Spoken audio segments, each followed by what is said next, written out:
నమస్తే, నేను సిరి. తిరుమల తిరుపతి శ్రీవారి లడ్డు వ్యవహారం అయితే కోర్టు దాకా వెళ్ళింది. అయితే అక్కడ సుప్రీంకోర్టు అయితే కొన్ని కీలక వ్యాఖ్యలు చేశారు.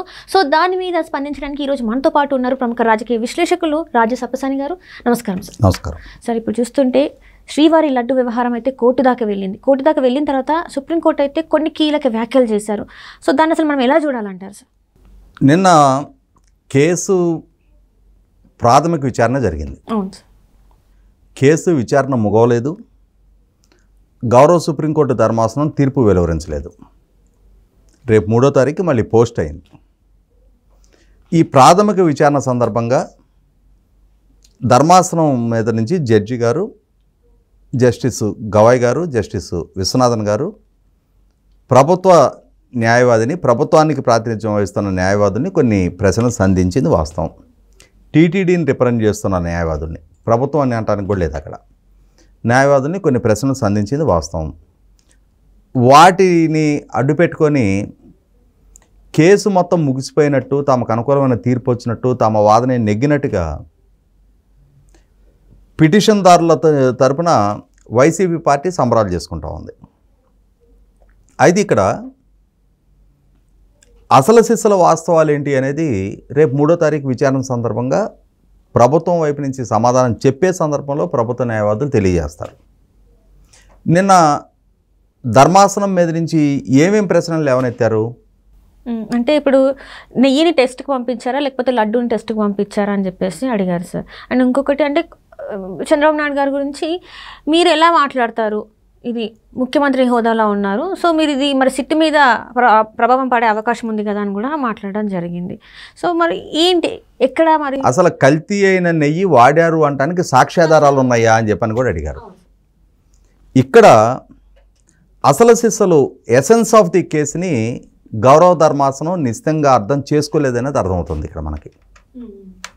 అసలు ఈ కేసు అంటే ఆ కీలకమైన దాంట్లో ఉన్న ఆరోపణ ఏంటి,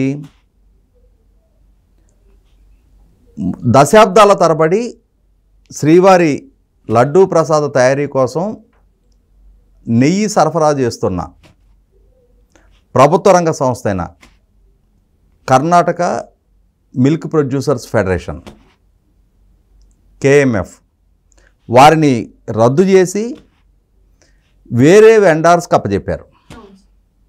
ఈ వెండార్స్కి అప్పచెప్పే ప్రాసెస్లో జగన్మోహన్ రెడ్డి గారి ప్రభుత్వ హయాంలో నాటి టీటీడీ బోర్డు బోమన కరుణాకర్ రెడ్డి గారి నేతృత్వంలో వారు ఈ టెండర్లు ఖరారు చేసే ప్రాసెస్లో టెండర్ నిబంధనల్ని సరళీకరించారు. ఎందుకు సరళీకరించారు, ఎవరికి లబ్ధి చేకూర్చడానికి సరళీకరించారు, ఎవరిని ఎలిజిబిలిటీ క్రైటీరియాలోకి రప్పించడానికి సరళీకరించారు, ఇది చాలా కీలకం. ఎందుకు, గతంలో ఉన్న నిబంధన ఏంటి, ఎవరైతే టెండర్ సప్లైదారుడు ఉంటాడో అతను కనీసం 300 కోట్ల రూపాయల టర్నోవర్ చేయగలిగే సామర్థ్యం ఉన్న సంస్థ అయి ఉండాలి. 4 లక్షల లీటర్ల ఆవు పాలని పర్ డే ప్రాసెస్ చేయగలిగే ఇన్ఫ్రాస్ట్రక్చర్ ఉండాలి. అంతటి యాక్టివిటీ నడుస్తూ ఉండాలి. అలా అయితేనే తిరుమలకి సరిపడా నెయ్యిని సప్లై చేయగలిగే సామర్థ్యం వాళ్ళకు ఉన్నట్టుగా పరిగణిస్తారు.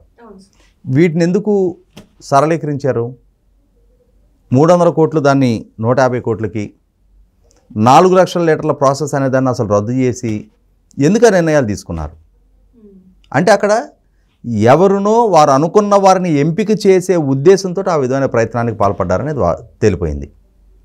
అదే సందర్భంలో ప్రభుత్వానికి అనుమానం వచ్చి వాళ్ళు టెస్ట్ చేయించేలోగా అప్పటికి 4 ట్యాంకర్ల నెయ్యి వినియోగం జరిగిపోయింది. ఇక్కడ దానికి సాక్ష్యాధారాలు ఉన్నాయా అని అడుగుతున్నారు. ఆ నెయ్యి సప్లై అయింది వాస్తవం. ఆ పర్టికులర్ వెండార్ నుంచి ఏ రోజు ఏ ట్యాంకర్ ద్వారా తిరుమల శ్రీవారి సన్నిధికి ఆ నెయ్యి చేరింది అనేది లాగ్ బుక్స్లో రికార్డ్ అయ్యి ఉంది. ఆ నెయ్యిని వినియోగించారు, లడ్లు తయారీ జరిగింది, ఆ లడ్లుని భక్తులకు అమ్మేశారు, భక్తులు దాన్ని ప్రసాదం రూపంలో తీసేసుకున్నారు. అదే వెండార్ నుంచి తర్వాత వచ్చిన ట్యాంకర్లలో అంటే ఈ ముందుగా తయారైన లడ్డూల మీద ఫిర్యాదులు అందిన నేపథ్యంలో తర్వాత వచ్చిన ట్యాంకర్లని అన్లోడ్ చేయకుండా నిలబెట్టి ఆ శాంపిల్స్ని మొట్టమొదటిగా ఎవరికి పంపించారు? One of the premier testing labs in India, dairy ప్రోడక్ట్స్ని టెస్ట్ చేయడానికి సెంట్రల్ గవర్నమెంట్కి సంబంధించిన నేషనల్ డైరీ డెవలప్మెంట్ బోర్డు ల్యాబ్కి పంపించారు. ఏదో ప్రైవేట్ ప్లేయర్స్కి పంపిలా, వాళ్ళ ద్వారా నిర్ధారణ జరిగింది. వాళ్ళ ద్వారా నిర్ధారణ జరిగినా కూడా బాధ్యత కలిగిన ప్రభుత్వంగా ఉన్న చంద్రబాబు నాయుడు గారు వేడివేడిగా ఇంకేముంది మన ప్రత్యర్థులు నాకు దొరికేశారు కదా అని చెప్పని అప్పటికప్పుడు దాన్ని సెన్సేషనైజ్ చేయడానికి ఆయన సిద్ధపడలా. బాధ్యత కలిగిన ప్రభుత్వాధినేతగా ఆయన మొట్టమొదటిగా ఈ పరిస్థితిని చక్కదిద్దాల్సిన బాధ్యత నా భుజస్కంధాల మీద ఉంది. ఇక్కడ జరిగిన ఈ అపచారం శ్రీవారికి జరిగింది, కోట్ల మంది భక్తుల మనోభావాలతో ముడిపడ్డ అంశం ఇది. మొట్టమొదట దీన్ని క్రమబద్ధీకరించాలి, అంటే ఈ జరిగిన తప్పుని అరికట్టాలి, మెరుగైన క్వాలిటీ నెయ్యిని రప్పించాలి, మెరుగైన ప్రసాదాన్ని భక్తులకు అందించాలి. ఇది నా బాధ్యత అని చెప్పని బాధ్యత కలిగిన పాలకుడిగా ఆయన అది ఫీల్ అయ్యారు. కాబట్టి జూలై 23వ తారీఖు ఆయనకి రిపోర్ట్ అందినా కూడా అప్పటికప్పుడు వేడివేడిగా ప్రెస్ మీట్ పెట్టి జగన్మోహన్ రెడ్డి గారి మీదో వైవి సుబ్బారెడ్డి గారి మీదో భూమన కరుణాకర్ రెడ్డి మీద దుమ్మెత్తి పోసే ప్రయత్నం ఆయన వైపు నుంచి జరగల. మొట్టమొదటగా నందిని వారితోటి ఒప్పందం చేసుకొని బెస్ట్ క్వాలిటీ నెయ్యిని రప్పించి మెరుగైన నాణ్యతతో కూడిన ప్రసాదాన్ని తయారు చేయించుతా భక్తులకు దాన్ని అందుబాటులోకి తీసుకొచ్చే ప్రాసెస్ మీద బిగిన్ చేశారు. అలాగే ల్యాబ్లో నిర్ధారణ జరిగిన తర్వాత టీటీడీ కూడా ఆ సప్లయర్లకి మీ ద్వారా సప్లై అయిన నెయ్యి ఈ విధమైన క్వాలిటీ కంటామినేటెడ్ క్వాలిటీతో ఉంది అని చెప్పని షోకాజ్ నోటీస్ ఇష్యూ చేశారు. కొన్నాళ్ళు ఈ కరస్పాండెన్స్ జరిగింది. ఈ డ్యూ ప్రాసెస్ అంతా పూర్తయిపోయిన తర్వాత అప్పుడు పాలకుడిగా ప్రజలకి సమాచారాన్ని తెలుసుకునే హక్కు ఉంది, రైట్ టు ఇన్ఫర్మేషన్ యాక్ట్ కేంద్ర ప్రభుత్వం తీసుకొచ్చింది. ప్రభుత్వంలో తీసుకునే ప్రతి నిర్ణయాన్ని, ప్రభుత్వం ద్వారా విడుదలయ్యే ప్రతి జీవోని కూడా పబ్లిక్ డొమైన్లో ఉంచాలి అని చెప్పని ఇవాళ ప్రభుత్వాలు పారదర్శకంగా ప్రతి సమాచారాన్ని ప్రజలకు అందుబాటులోకి తీసుకొస్తున్నాయి. అటువంటి దగ్గర అటువంటి బాధ్యత కలిగిన పాలకుడిగా పరిస్థితిని చక్కదిద్దిన తర్వాత అప్పుడు ప్రజలకు వాస్తవాన్ని తెలియజేశారు. ఆయన సిటీ ఏర్పాటు నిర్ణయం తీసుకున్నాక సిటీ ఏర్పాటు జరిగిన తర్వాత ఆయన ప్రకటన చేశారు అని చెప్పని ధర్మాసనం వ్యాఖ్యానించింది. అది ధర్మాసనానికి ఉన్న తప్పుడు సమాచారం. అంటే ఆ ధర్మాసనానికి అటువంటి ఫీడ్బ్యాక్ ఇచ్చారు వీళ్ళు. కానీ 18వ తారీఖు చంద్రబాబు నాయుడు గారు నిర్ణయం తీసుకుంటే 18వ తారీఖు చంద్రబాబు నాయుడు గారు ఈ ప్రకటన చేస్తే 26వ తారీఖు సిట్ ఏర్పాటైంది. ఆయన ప్రకటన చేసిన తర్వాత సిట్ ఏర్పాటైంది. సిట్ ఏర్పాటుకు ముందు ఏర్పాటు చేసి ఆయన ప్రకటన చేయలే. అదే సందర్భంలో ముఖ్యమంత్రిగా ఆయన దేవుని రాజకీయాల్లోకి తీసుకురాల. ప్రభుత్వంగా టీటీడీ బోర్డుగా ఈ జరిగిన తప్పుని చక్కదిద్దే ప్రయత్నం వాళ్ళు చేశారు. దాని మీద సిట్ కాన్స్టిట్యూట్ చేశారు. సిట్ కాన్స్టిట్యూట్ చేసి దాని మీదట విచారణ కొనసాగిస్తూ ఉన్నారు. ఆ తప్పు ఎవరి ద్వారా జరిగిందని చెప్పి నిర్ధారణ చేసే ప్రాసెస్లో వాళ్ళు ఉన్నారు. రాజకీయం ఎవరు చేస్తున్నారు? రాజకీయం ఇవాళ కోర్టులో పిటిషన్దారులు చేస్తూ ఉన్నారు. వాళ్ళు రాజకీయ లక్ష్యంతో వాళ్ళు ప్రభుత్వ అధినేత ఆయన ఎట్లా చెప్తాడు? ప్రభుత్వ అధినేతే చెప్పాలి. ప్రభుత్వ అధినేత సమాచారాన్ని తొక్కిపెట్టే అర్హత ఆయనకి లేదు, హక్కు ఆయనకి లేదు. ప్రజలకి తెలుసుకునే సమాచారం తెలుసుకునే హక్కు ఉంది. అటువంటి సందర్భంలో ఏదో డిఫెన్స్కి సంబంధించి కొన్ని కాన్ఫిడెన్షియాలిటీ మెయింటైన్ చేస్తారు తప్ప మిగిలిన ఏ సమాచారాన్నైనా ప్రజల ముందు పారదర్శకంగా ఉంచాల్సిన బాధ్యత పాలకులది. అదే ధర్మాన్ని ఆయన నెరవేర్చారు. ఇంకొక అడుగు ముందుకేసి ఇక్కడ ఈ కేసులో ఇంకొంచెం లోతుగా కూడా నిన్నటి నుంచి వస్తున్న సమాచారం ఏంటి? సహజంగా ధర్మాసనం మీద కూర్చున్న జడ్జి గారికి పిటిషనర్దారులో కానీ లేదు ప్రభుత్వంలో కానీ ఏదైనా గతంలో సంబంధ బాంధవ్యాలు ఉండుంటే ఆ కేసు విచారణ చేసే సందర్భంగా వారు నాట్ బిఫోర్ మీ అని చెప్పని వారు ధర్మాసనం నుంచి తప్పుకుంటారు. కానీ ఇక్కడ కేవీ విశ్వనాథ్ గారు, జస్టిస్ కేవీ విశ్వనాథ్ గారు నిన్న సుప్రీంకోర్టు న్యాయమూర్తిగా వారు ధర్మాసనంలో ఉన్నారు. కానీ ఇదే విశ్వనాథన్ గారు 2013లో జగన్మోహన్ రెడ్డి గారికి అక్రమాస్తుల కేసులో ఆయనకి బెయిల్ కోసం సుప్రీంకోర్టులో ఫైల్ చేసిన కేసులో జగన్మోహన్ రెడ్డి గారి తరఫున ఆయన అపీర్ అయ్యారు. అంటే ఇక్కడ పిటిషన్దారుల్లో జగన్మోహన్ రెడ్డి గారు లేరు కదా అనే ప్రస్తావన రావచ్చు. కానీ జగన్మోహన్ రెడ్డి గారు ముఖ్యమంత్రిగా పరిపాలన చేస్తూ ఉన్న నాటి కాలంలో తీసుకున్న నిర్ణయాల ప్రాతిపదికగా ఈ సంఘటన మొత్తం చోటు చేసుకుంది.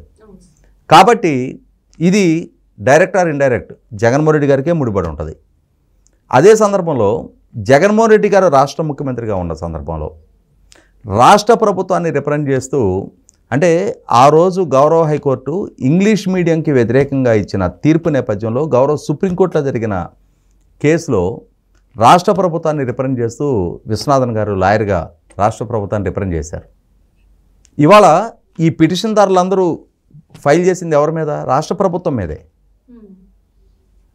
అటువంటప్పుడు రాష్ట్ర ప్రభుత్వానికి రిప్రజెంట్ చేసిన వకీలుగా ఇవాళ రాష్ట్ర ప్రభుత్వానికి వ్యతిరేకంగా ఫైల్ అయిన కేసులో ధర్మాసనంలో వారు సహజంగా అయితే ఉండరు. అలాగే తెలంగాణ ఆంధ్రప్రదేశ్ మధ్య అపరిష్కృతంగా ఉన్న విభజన చట్ట ఆస్తుల పంపిణీకి సంబంధించిన కేసులో కూడా ఆంధ్రప్రదేశ్ రాష్ట్రానికి వారు రిప్రజెంట్ చేశారు. ఈ సందర్భంగా మరి నిన్న వారికే ఆ విధమైన విచక్షణతోటి నాట్ బిఫోర్ మీ చెప్పి ఆ ధర్మాసనం నుంచి దిగిపోయి ఉండాల్సింది. అవును సార్. కానీ ఇక్కడ అది జరగల. రేపు 3వ తారీఖు రోజు డెఫినెట్గా పిటిషనర్లదారులకి అనుకూలంగా ఉంది అని చెప్పని ఆయన వ్యాఖ్యలు వీళ్ళు బాకాలు ఊతుకుంటూ ఉన్నారు. ఈ వైపు నుంచి ప్రభుత్వానికి ప్రాతినిధ్యం చేస్తున్న లాయర్ల వైపు నుంచి అభ్యంతరాలు వ్యక్తం అవుతాయి అక్కడ. అదే సందర్భంలో చంద్రబాబు నాయుడు గారు ఎందుకు ప్రకటన చేశారనే దానికి సహేతుకమైన కారణం ఉంది. అలాగే అక్కడ కంటామినేటెడ్ ప్రోడక్ట్ వాడారా వాడలేదా అనేది కూడా ఇప్పుడు చర్చనీయాంశం అవుతోంది. ఇక్కడ మనం గమనించుకుంటే గౌరవ సుప్రీంకోర్టు వారి అటెండర్ని ఏ రీటైల్ షాప్కు పంపించినా నాణ్యమైన ఆవు నెయ్యి కిలో ఎంతకు దొరుకుతూ ఉంది, లేదు ఆ రీటైలర్కి హోల్సేలర్ ఎంతకు సప్లై చేస్తూ ఉన్నాడు, హోల్సేలర్కి మ్యానుఫ్యాక్చరరు ఎంతకు సప్లై చేస్తూ ఉన్నాడు. కాదు ఇవాళ తిరుమల తిరుపతి దేవస్థానం లాంటి బల్క్లో పర్చేజ్ చేసే, టన్నుల్లో పర్చేజ్ చేసే కస్టమర్కి మ్యానుఫ్యాక్చరర్స్ ఎంతకి సప్లై చేస్తున్నారు. ఎక్సెప్ట్ దిస్ ఏఆర్ ఫుడ్స్ వీళ్ళు కోట్ చేసిన $319.80 తప్పించి మిగిలిన దేశవ్యాప్తంగా ఉన్న కాంపిటీటర్స్ బెస్ట్ క్వాలిటీ నెయ్యి సప్లై చేయాలి అని అంటే ఎంతకి సప్లై చేస్తూ ఉన్నారు. ఇది ఒక్కసారి వారి అటెండర్ను పంపించి వాళ్ళ మార్కెట్లో వెరిఫై చేసుకున్న వారికి అర్థమైపోద్ది. $319.80 బెస్ట్ క్వాలిటీ నెయ్యి సప్లై చేయటం అనేది దుస్సాధ్యం, కష్టం. అక్కడ తిరుమల తిరుపతి దేవస్థాన బోర్డు ఆ విధమైన టెండర్ ఒప్పందం చేసుకోవడం ద్వారా ఒక భారీ తప్పుకి వాళ్ళు పాల్పడ్డారు. ఇవాళ మనం గౌరవ సుప్రీంకోర్టు ఉంది. గౌరవ సుప్రీంకోర్టు ధర్మాసనం ముందు కేసు వాదించాలి అని అంటే, కేసు రిజిస్టర్ అవ్వాలి అని అంటే ఒక ప్రాసెస్ ఉంది. అడ్వకేట్ ఆన్ రికార్డ్ అంటారు. అతను మాత్రమే కేసు ఫైల్ చేయాలి. ఏ లాయర్ అంటే ఆ లాయరు, అంటే సుప్రీంకోర్టు ద్వారా ధృవీకరణ పొందిన లాయర్లే కేసు ఫైల్ చేయాలి. అలాగే సుప్రీంకోర్టు ద్వారా సీనియర్ కౌన్సిల్స్గా ఎవరినైతే రికగ్నైజ్ చేయబడతారో వారే కేసు వాదించాలి. ఎందుకు? For the sake of maintaining the sanctity of the supreme court. అత్యున్నత న్యాయస్థానం దగ్గరకు వచ్చి కేసు వాదించాలి అని అంటే ఏ తుతుంబ్రి లాయర్ అంటే ఆ తుతుంబ్రి లాయర్ వాదించడానికి వీల్లేదు. సుప్రీంకోర్టు ద్వారా రికగ్నైజ్ చేయబడ్డ సీనియర్ న్యాయవాదులే వాదించాలి. అంటే సుప్రీంకోర్టు శాంటిటీ మెయింటైన్ చేయడం కోసం సుప్రీంకోర్టు కొన్ని స్టాండర్డ్స్ సెట్ చేసుకుంది కదా. అలాగే శ్రీవారి ప్రసాదం తయారు చేయాలి అని అంటే బెస్ట్ క్వాలిటీ నెయ్యే వాడాలి. అక్కడ క్వాలిటీకి ప్రాధాన్యత ఇవ్వాలి. కానీ జగన్మోహన్ రెడ్డి గారి ప్రభుత్వ హయాంలో తిరుమల తిరుపతి దేవస్థాన పాలక మండలి రేటుకు ప్రాధాన్యత ఇచ్చారు, క్వాలిటీకి ప్రాధాన్యత ఇవ్వాలి. ఒక అతి పెద్ద తప్పుకి వాళ్ళు పాల్పడ్డారు, చేయకూడని తప్పుకి పాల్పడ్డారు. నువ్వు రేటు విషయంలో కాంప్రమైజ్ అయ్యి బెస్ట్ క్వాలిటీ రావాలి అని అంటే బెస్ట్ క్వాలిటీ దక్కదు, రాదు. సో వీళ్ళు ఏం చేశారు, బెస్ట్ క్వాలిటీ లేకున్నా పర్వాలా రేటు దగ్గర నెగోషియేట్ అయితే చాలు అని చెప్పని ఒక అనాలోచిత నిర్ణయం. అపచారం జరిగినా పర్వాలా, ఏ కల్తీ నెయ్యి వచ్చినా పర్వాలా, మనం కాదు కదా తినేది, భక్తులు తింటారు, మనకి చౌకబారు నెయ్యి వస్తే చాలు. చౌకబారు నెయ్యికి కక్కుర్తి పడ్డారు కాబట్టే 319 రూపాయల 80 పైసలకు ఒప్పందం చేసుకున్నారు. ఆ ఒప్పందం చేసుకున్న నెయ్యి కొన్ని ట్యాంకర్లు వినియోగం జరిగింది. భక్తుల నుంచి పదే పదే ఫిర్యాదులు వస్తున్న నేపథ్యంలో అప్పుడు ఈఓ శ్యామలరావు గారు దాన్ని ఎన్డీడీబీకి టెస్ట్కి పంపించారు.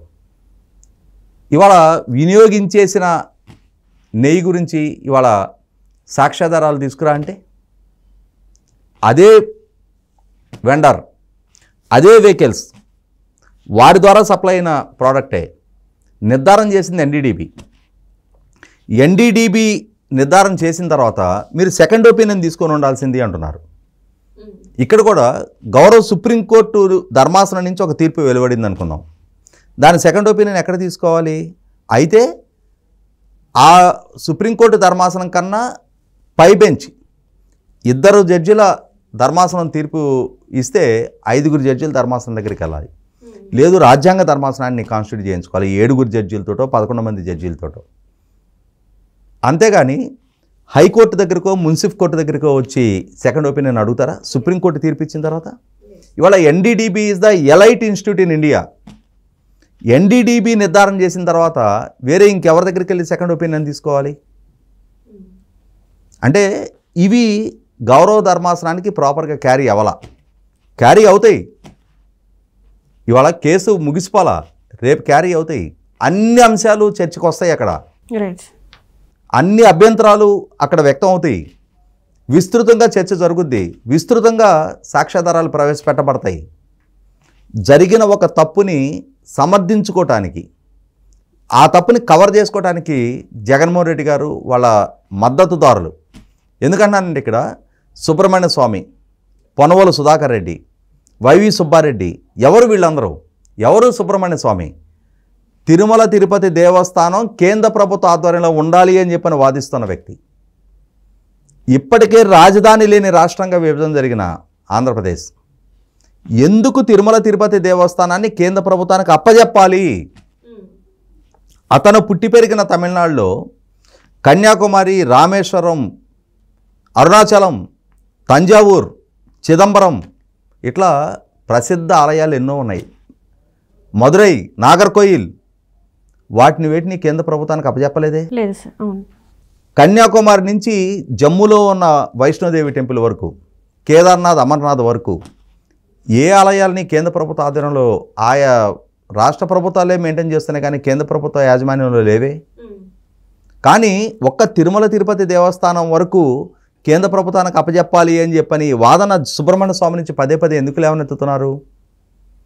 అతని వెనకున్న దురుద్దేశం ఏంటి అంటే, మెడ్రాస్ స్టేట్ నుంచి ఆంధ్ర రాష్ట్ర విభజన జరిగిన రోజు తిరుమల తమిళనాడుకి చెందాలి అని చెప్పని డిమాండ్ చేసిన కొందరు ఉన్నారు. కానీ నైసర్గికంగా ఇది చిత్తూరు జిల్లాలో ఉండటంతో సాంకేతికంగా వాళ్ళకి సాధ్యం కాలేదు ఆ రోజు. అటువంటి పరిస్థితుల్లో ఆనాటి నుంచి ఈనాటికి కూడా తిరుమల తిరుపతి దేవస్థానం మాకు దక్కాల్సిన ఆలయం ఇవాళ ఆంధ్రప్రదేశ్ రాష్ట్రానికి దక్కింది అని చెప్పని దుగ్ధతో ఉన్న కొంతమంది వ్యక్తులు అదే భావంతో ఈ రోజుకి కూడా ప్రతి సందర్భంలో తిరుమల తిరుపతి ఆలయ ప్రతిష్టను దిగజార్చుతున్న జగన్మోహన్ రెడ్డి గారిని సమర్థిస్తూ వస్తున్నారు. వీలైనంత వరకు కేంద్ర ప్రభుత్వ యాజమాన్యంలోకి తీసుకెళ్లాలని చెప్పిన ప్రయత్నం చేస్తూ ఉన్నారు. ఇది సగటు ఆంధ్రుడు ఆలోచించుకోవాల్సిన అంశం. ఎవరు ఏ కుట్రతోటి వ్యవహరిస్తున్నారు, ఎవరు అపచారం చేశారు, ఎవరు ఈ అపచారం చేసిన వాళ్ళని సమర్థిస్తున్నారు, ఆ సమర్థిస్తున్న వాళ్ళ వెనకున్న హిడెన్ ఎజెండా ఏంటి అనేది ఆంధ్రప్రదేశ్ పౌర సమాజానికి ఒక స్పష్టత ఉంది. కాబట్టి ఈ విధమైన వికృత ప్రచారాలని వినటానికి కానీ వాళ్ళని ఆలకించడానికి కూడా ఆంధ్రప్రదేశ్ పౌర సమాజం సిద్ధంగా లేరు. కాబట్టి ఈ జగన్మోహన్ రెడ్డి గారికి మొన్నటి ఎన్నికల్లో 11 స్థానాలకి పరిమితం చేశారు. Right sir. రైట్. అంటే మొత్తానికైతే ఈ అక్టోబర్ 3వ తారీఖున అయితే మరి విచారణ అయితే మొత్తం అంటే ఏదైతే ఉందో దాని గురించి ఇంకా నిజాలు అయితే తేలే అవకాశం ఉంది. కాబట్టి ఆ రోజు వరకు మనం వెయిట్ చేయాల్సిన అవసరం ఉంది. కాబట్టి సో ఆ రోజు మరి ఏమొస్తుంది ఏంటి ఎవరు ఏది హ్యాండ్ ఉందనేది మనకు తెలుస్తుంది. కాబట్టి అప్పటి వరకు వెయిట్ చూద్దాం sir. Thank you so much.